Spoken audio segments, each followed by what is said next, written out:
Los 8 clanes Quagoa eran Pu Rimidol, Pu Randel, Pu Surix, Po Ram, Po Shunem, Po Gusua, Su Aigen y Su Ryushuk. Había alrededor de 10.000 Quagoa por clan, para un total de 80.000. Los Quagoa no eran por ningún motivo una raza fuerte. De hecho, eran considerados como poco más que comida por las demás especies. Su peor enemigo ni siquiera eran los enanos, sino los mismos Quagoa, ya que su fuerza estaba directamente ligada a los materiales que comían de pequeños. Si querían fortalecer su linaje, tenían que competir entre ellos por los minerales más raros. Por eso mismo, competían con los enanos que eran mineros. Pero estos contaban con sus armas eléctricas que los podían ahuyentar sin problemas. Al menos hasta que nació un héroe legendario entre ellos, el señor del clan P. Ryuro. Él no solo era más fuerte que los rojos y azules, además era listo. Desde que tomó el poder, utilizó a los prisioneros enanos para desarrollar tecnología como la agricultura y la ganadería. Además, acabó con la tradición de que el nuevo líder asesinaba a la familia que dejaba el trono.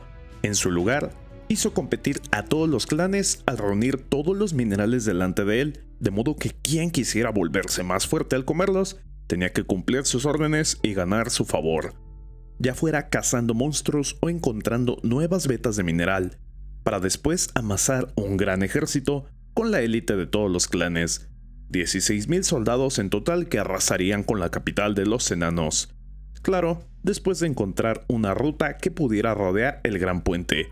Y aunque muchos exploradores no lograron regresar, la ruta fue encontrada y la invasión estaba lista. La conquista de la fortaleza fue llevada a cabo por un Quagoa rojo de nombre Yosu. Era el mejor comandante de P. Ryuro y candidato a ser líder de su propio clan. Aun si su victoria estaba casi asegurada al tomar la ruta de flanqueo, no había dudas de que sus habilidades de comando eran impresionantes. Ahora solo faltaba la última cometida contra la ciudad para que su victoria fuera completa. Pero cuando estaban a solo segundos de cumplir su objetivo, la gran puerta delante de ellos les puso un alto. Los Quagoa, en su frustración, intentaron abrirse camino con sus garras y dientes, pero estos no le hacían más que rasguños a la puerta. De hecho, la cueva misma tenía mucho de este metal en la roca, así que hacer túneles alrededor resultaría imposible y sus unidades de élite rojas y azules, que quizá podrían dañar la puerta, no habían sido asignadas a la vanguardia, por lo que estaban aún muy lejos como para ayudar. Los Quagoa reportaron esto a su líder y esperaron pacientes, guardando sus fuerzas y su furia para cuando fuera momento de atacar.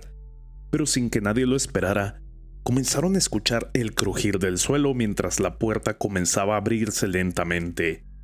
¿Por qué los enanos que habían cerrado la puerta tan desesperadamente la abrirían ahora? Quizá intentaban rendirse, pero los Quagoa se reían ante esta idea, ya que su plan era exterminar a los enanos, destruir su ciudad y no dejar absolutamente a nadie con vida. Cuando la puerta estaba lo suficientemente abierta, uno de ellos estiró sus garras para intentar alcanzar a quien estuviera del otro lado, y de repente, un grito largo y desgarrador se escuchó, y el Quagoa que había intentado avanzar se retorcía de dolor con su brazo reemplazado por una fuente de sangre chorreante. Esto era imposible desde toda lógica, ya que su piel era resistente a los ataques cortantes de las armas de los enanos. Solo podía ser obra de algún guerrero de extraordinaria fuerza que estuviera del otro lado, y mientras la puerta se seguía abriendo comenzaron a sentir una emoción que sería nueva para ellos durante todo el asedio: el miedo. Hasta que una poderosa voz gritó desde el fondo: «¡No hay cobardes en el clan Pu Rimidol!», y los soldados salunisnos soltaron un rugido de guerra. Los Pu Gusua y los Su Aigen respondieron al mismo llamado. No tenían la intención de avergonzar a sus antepasados, así que se formaron listos para la batalla. En cuanto la puerta se abriera, cargarían con todo para superar con números a este espadachín, lo arrollarían y después destruirían todo a su paso. Un Quagoa valiente se pintó con las marcas del guerrero dispuesto a todo, diciéndoles que sería el primero en avanzar. Aun si una espada era clavada directamente en su cuerpo, los demás sabían lo que esto significaba. Podían empujar su cuerpo como una barricada y abrirse paso. De modo que cuando hubo suficiente espacio, cargaron con todas sus fuerzas y tal como lo esperaban, sintieron como aquel valiente Quagoa fue asesinado al instante. Pero siguieron empujando con todas sus fuerzas solo para darse cuenta de que no podían avanzar más. Había algo así como un muro negro delante de ellos. Un muro que hubiera sido no menos que una maravilla si los enanos lo hubieran construido en tan poco tiempo. Pero uno de los Quagoa levantó la mirada para comprobar lo que les cerraba el paso, solo para soltar un grito que puso a todos a temblar. Delante de ellos, un escudo monumental que ningún enano podría levantar, y detrás del escudo un guerrero cubierto en una armadura negra de cuerpo completo que sin lugar a dudas era la encarnación de la muerte misma, y que con un solo movimiento hizo volar las cabezas de 3 Quagoas al instante. Los Quagoa, que eran conocidos por su valentía y no temían a la muerte, se quedaron quietos, presas del pánico, solo para que sus cuerpos recordaran su más primitivo instinto de supervivencia y comenzaran a correr por sus vidas. Ni en sus más remotos sueños se hubieran imaginado esa abominación. Mientras los Quagoa huían, debajo de ellos se escuchó un rugir y de la nada, otro ser idéntico al anterior apareció cortando la cabeza de otro, cuyo cuerpo incluso después de muerto comenzó a moverse como queriendo alcanzar algo, y así quedaron atrapados en una pesadilla, en una jaula de terror, cuando las dos criaturas levantaron al unísono sus espadas. El mensaje de que la puerta había sido cerrada llegó a Yosu, que se preparaba para la llegada de la fuerza principal. Una vez que conquistaran la ciudad de los enanos tendrían un nuevo almacén para los minerales, además de acceso a más vetas de metales valiosos con los cuales volverse más fuertes, y quizá así estarían más cerca de poder enfrentarse a los dragones de escarcha que los gobernaban. Dragones que, aunque Perry Yuro dijera estaban en un tratado de prosperidad mutua, sabía solo los veían a ellos como peones y comida de reserva. Aunque era triste ver a su líder arrodillarse ante el dragón blanco, la diferencia entre ellos era como el día y la noche. Aun si ganaban, las pérdidas serían irrecuperables. Entonces, tal vez si lograban adquirir resistencia contra el frío a través de algún metal raro, las siguientes generaciones podrían levantarse contra los dragones. Por eso necesitaban expandirse y conquistar toda la cordillera. Fue entonces que Yosu escuchó un grito a lo lejos. Uno que pudo identificar venía desde la fortaleza y seguido de él, una horda de Quagoas huyendo a toda velocidad mientras gritaban llenos de miedo. Quizá por algún ataque especial de los enanos como el aceite hirviendo que causaba gran dolor, o por sus ataques eléctricos. Pero un contraataque enano estaba dentro de sus cálculos. Era cuestión de reagruparse y recuperar su posición rápidamente. Logró divisar 2 seres con armaduras negras de cuerpo completo, y sabiendo que los enanos usaban armaduras como parte de su equipo de combate, pensó que podían ser seres superiores de su raza como señores enano. Pero algo no estaba bien. Fue ahí cuando notó que algunos de los Quagoa atacaban a sus propios compañeros que huían despavoridos, y pensó que se podría tratar de una traición, para luego darse cuenta de que uno de ellos no tenía cabeza. Otro más se arrastraba por el suelo con sus entrañas detrás de él, y de inmediato supo que se trataba de magia, una capaz de controlar a los muertos. Esta debía ser el arma secreta de los enanos. ¿Pero qué eran esas armaduras? Quizá golems como los que combatieron los dragones en la capital, o bestias de la cordillera que los enanos habían logrado domar tal como ellos hicieron con los Nooks. Lamentablemente no tenía forma de saberlo. Era momento de trazar un nuevo plan, ya que para su suerte las armaduras parecían haberse detenido detrás del puente colgante, suponiendo que solo habían venido a recuperar la fortaleza. La fuerza de Yosu muy probablemente no era suficiente para enfrentar a estas criaturas. Esperaría a la fuerza principal y después reanudaría su ataque. Sin embargo, las armaduras soltaron un rugido que resonó en las mismas entrañas de Yosu y le hicieron quedarse congelado en su sitio, la misma sensación que daba al escuchar el rugir de un dragón. Para entonces ver cómo las armaduras se arremetían a través del puente como aplanadoras, empujando a todo Quagoa a su paso con facilidad, arrojándolos al abismo sin detenerse ni un poco. Si esas cosas lograban cruzar, no había manera de describir la suerte que les esperaba. Todos y cada uno de los Quagoa presentes perecería. Así que Yosu dio la orden más sensata que le llegó a la cabeza. ¡Corten el puente! ¡Córtenlo ahora mismo! Cortar el puente significaría un fracaso militar como ninguno otro para su historial, ya que la fuerza principal solo podría entrar por el rodeo que habían encontrado, pero la otra opción era una masacre unilateral, por lo que no dudó en dar la orden. El puente era resistente y no parecía que lo fueran a cortar a tiempo, así que Yosu ordenó a un escuadrón detener el avance de las armaduras, lo cual era a todas luces una misión suicida, pero los valerosos Koagoa se abalanzaron sin miedo contra la muerte misma, y la mayoría fueron arrojados al abismo con el primer contacto. Pero algunos lograron aferrarse a sus enemigos y con garras y dientes intentaron detenerlos con todas sus fuerzas, pero no tenía caso, las armaduras ni se inmutaban. Entonces Yosu saltó de su puesto de mando y con gran fuerza usó sus garras para destruir los cables de un solo tajo, lo cual hizo al puente desprenderse en una poderosa ola que lo lanzó por los aires, y con cada gramo de instinto en su poder, este logró aferrarse a uno de los cables para evitar caer a su muerte. Solo para segundos después, con reflejos milagrosos, evitar el impacto de un Koagoa que una de las armaduras le arrojó con fuerza mientras caía. El Koagoa fue pulverizado contra la pared, y su sangre y carne manchaban el cuerpo de Yosu, que apenas logró sobrevivir. Todos los Koagoa que estaban en el puente, así como las estatuas, cayeron por la gran grieta a lo que era una muerte segura. Yosu emergió del abismo y tomó la decisión de retirarse inmediatamente, no sin antes ordenar a los jinetes que se adelantaran para entregar su reporte al señor del clan lo más rápido posible. Si la fuerza principal no sabía de la existencia de esos monstruos, las cosas podrían salir muy mal. De hecho, si era tecnología enana que se podría producir en masa, los únicos que serían exterminados serían los Koagoa. Al interior de las puertas se podía escuchar la masacre en el exterior, y Ainz pensaba en cómo manejar la situación a partir de ahora.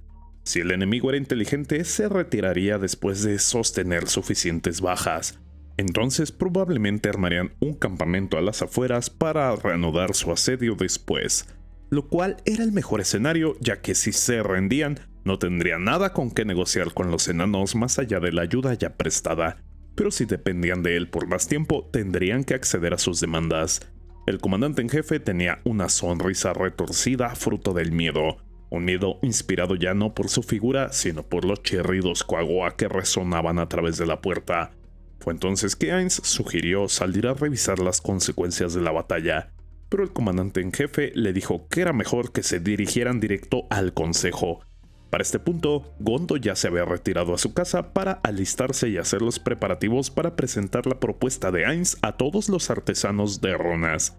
La urgencia del comandante en jefe se debía a que el consejo había sido informado de la invasión y se encontraba deliberando.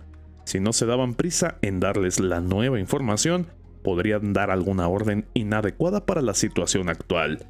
Sin embargo, las bestias de Ainz y sus soldados harían que cundiera el pánico entre los civiles, por lo que amablemente le pidió que se quedaran afuera, y así les fue ordenado, para que solo le acompañaran Aura, Shaltiar y Senberu.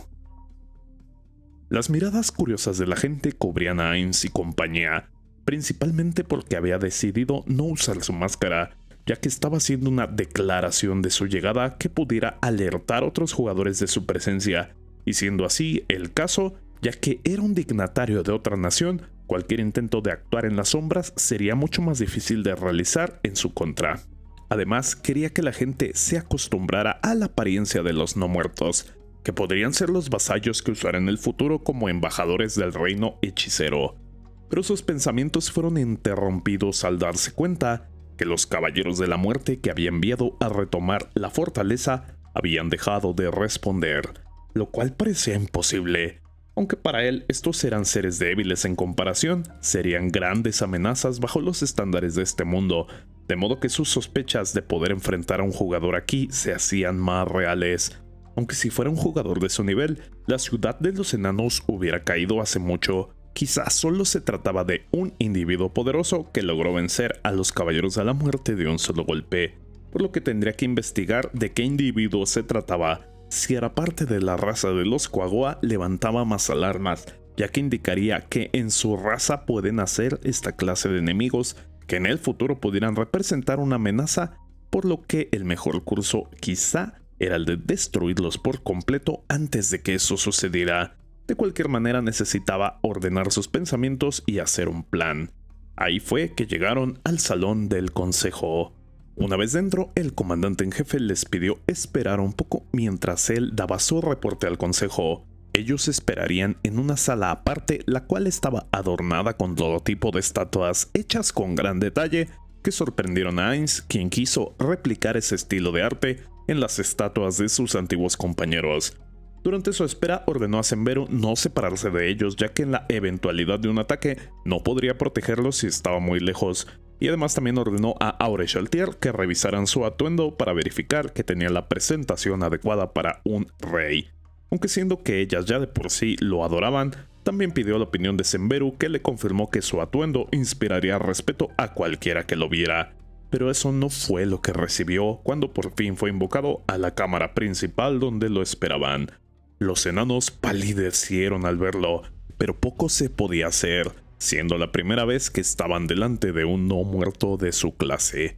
En preparación para las negociaciones, Ainz diligentemente había memorizado los nombres de sus anfitriones. Estaba el sumo sacerdote de la tierra que gobernaba sobre toda la magia, luego el maestro forjador que se encargaba de la producción, el comandante en jefe que los llevó hasta ahí, el director de producción de comida, el secretario de cabina y el maestro de la cerveza, además el maestro de las cuevas y minas, y el último, que debería ser el maestro del gremio mercantil, solo era tal cosa en nombre, ya que su trabajo real eran las relaciones exteriores. 8 de ellos. La sala cayó en silencio alrededor de un minuto, que hizo a Ainz dudar de su siguiente movimiento, ya que la práctica común era que los anfitriones se presentaran primero. Además de que al ver las caras de los 8 enanos, no pude evitar pensar que las memorias de Zenberu no estaban para nada equivocadas. Todos ellos parecían la misma persona, con su barba y todo. No había manera de diferenciarlos, pero finalmente decidió comenzar con su propia presentación como el rey del reino hechicero, Ainz Olgón, lo cual pareció despertar a los enanos, que rápidamente recuperaron el poder de la palabra para presentarse a sí mismos. Y por difícil que fuera asociar cada nombre con una cara casi idéntica a las demás y con títulos muy parecidos entre sí, Ainz lo logró. Después, el maestro de cuevas y minas le agradeció por su ayuda para preguntar el motivo de su visita. Ainz explicó que deseaba hacer un tratado de amistad con el reino de los enanos, quienes respondieron diciendo que no había mucho que les pudieran ofrecer a cambio, siendo que con solo 2 de sus soldados había logrado repeler una amenaza que pudo haber acabado con ellos ese mismo día. Pero Ainz les explicó que si bien su nación era poderosa militarmente, había muchos aspectos en los cuales tenía carencias, y ellos podían suplir dichas carencias, como la forja de armas y otros artilugios, así como metales y piedras preciosas. A cambio, el reino hechicero podría ayudar con la comida, como vegetales frescos y demás que parecían difíciles de conseguir en las montañas, así como bebidas embriagantes de los humanos, lo cual interesó enseguida a los enanos. Dado que ellos ya mantenían relaciones comerciales con los humanos, debería ser posible, aunque no tenían confianza en sus caravanas, que eran a lo mucho de 20 enanos, dada la dificultad del terreno y el peligro de las bestias que acechaban la cordillera. Sin embargo, su capacidad de suplir la demanda de un socio comercial no era segura. Sin embargo, Ainz profundizó con que sería su reino quien se encargara de asegurar una ruta de transporte y además la fuerza de trabajo necesaria para el comercio. El maestro de la forja preguntó con preocupación si se trataba de los no muertos, y así era, ya que eran seres que no comían y no se cansaban, además de que podían defenderse por sí solos de los peligros del camino. De hecho, ya los usaban en su reino para todo tipo de trabajos, pero la preocupación del maestro de la forja venía del conocimiento de que los no muertos son seres que odian y atacan a los vivos. Sin embargo, Ainz les aseguró que con su autoridad suprema, los no muertos bajo su mando no representaban ninguna amenaza para ellos, algo que no podían creer tan fácilmente, por bien que sonara. Ainz agregó a su propuesta que podía ofrecerles fuerza de trabajo, una fuerza que resultaría especialmente efectiva en los trabajos de minería, los no muertos, con los cuales ya había experimentado en las naciones humanas. E incluso el dueño de la mina, asombrado con los excelentes resultados, había solicitado más unidades, y no se trataba de ninguna mentira. Todo esto se podía encontrar en los reportes de Albedo. Los enanos estaban sumamente interesados. Ciertamente, su trabajo más complicado era el de las minas, y si pudieran reasignar esa fuerza de trabajo a otros lugares, no había manera de predecir el gran impacto positivo que esto causaría en su desarrollo y economía. Pero los problemas presentes tenían precedencia contra las complicaciones a futuro. Ellos estaban bajo el ataque de los Quaggoa, así que el comandante en jefe preguntó sin rodeos: «Su Majestad, ¿podemos comprar a sus no muertos como una fuerza de defensa?» Si el video te gustó, te invito a suscribirte y dejar tu like, o regálame un comentario para el algoritmo, y si deseas apoyar aún más, únete al canal a través de YouTube o Patreon, donde encontrarás más opciones con contenido personalizado para ti como mecenas del canal. También me puedes encontrar en TikTok y Facebook, y no te vayas sin unirte a nuestra comunidad en Discord Federación Jura Tempest. Todos los links están en la descripción. Muchas gracias y hasta la próxima.